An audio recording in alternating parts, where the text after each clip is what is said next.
Hey guys, so the Khufu ship, the Great Pyramid at Giza, this 5,000-ish year old wooden ship found buried in the pyramid. Okay? The Khufu ship. You can look it up. It's 5,000-year-old wooden ship buried under the Great Pyramid, discovered a little while back.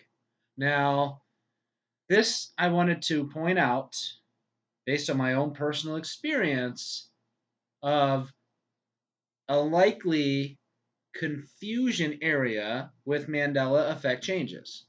Now, at first, I'd like to say that with Mandela effect changes, it's a person by person experience, and it is absolutely possible that somebody can have an experience, for example, where that ship did not exist, absolutely 100% did not exist, was never discovered, and then they shifted into a timeline where it had been discovered.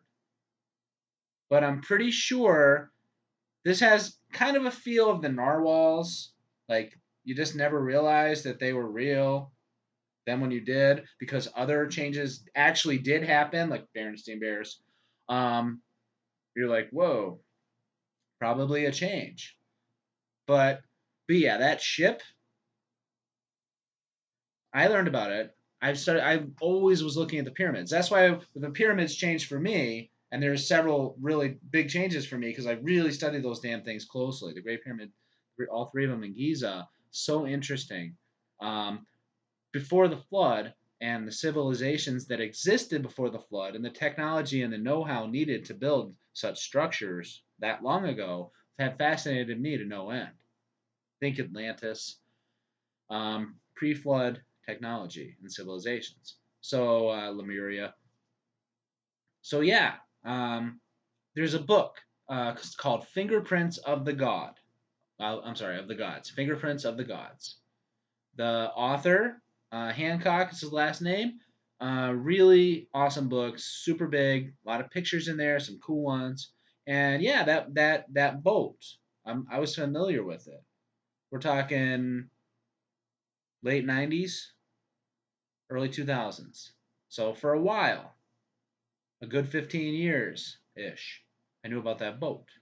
It's not something that's commonly talked about. Very interesting find. I mean, that's like a wooden boat that old. That's the oldest wooden boat ever preserved that we know of. So I was well aware of that boat, and I find that people are talking about this boat. And it's like Mandela effect could be a Mandela effect, and that boat didn't exist in my past, and now it does. But I can see how you just didn't come across it because if you just have a um, if you have a less in depth study of the pyramids over the years, you might not have come across that. It's just I haven't seen it publicized much.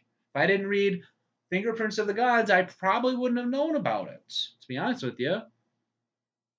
So there's a good chance that if you found out about that boat and you're like, holy crap, that wasn't in my past timeline, it very well could have been. You just missed it. Just like I admit, I could have missed the narwhals. So yeah, so that's just something I just want to point out that for all of us, there are going to be things that we feel could be Mandela effects, as well as things we're pretty sure are Mandela effects that actually aren't. So yeah, it's important to keep the record straight here. Plenty of things have changed. It's a real, tangible, absolutely legitimate experience, absolutely. But we're all prone to making some mistakes. But yeah, that boat, I knew about it. But again, if I didn't read that book, I might have missed it. And then I might have been like feeling the same way as some of you guys out there that that's a Mandela effect. It could be for some, but I'm pretty sure for most who are like, whoa, I never heard about that boat. It's because you didn't hear about the boat. So and to be honest with you, I'm surprised that it hasn't been more publicized because it's very interesting.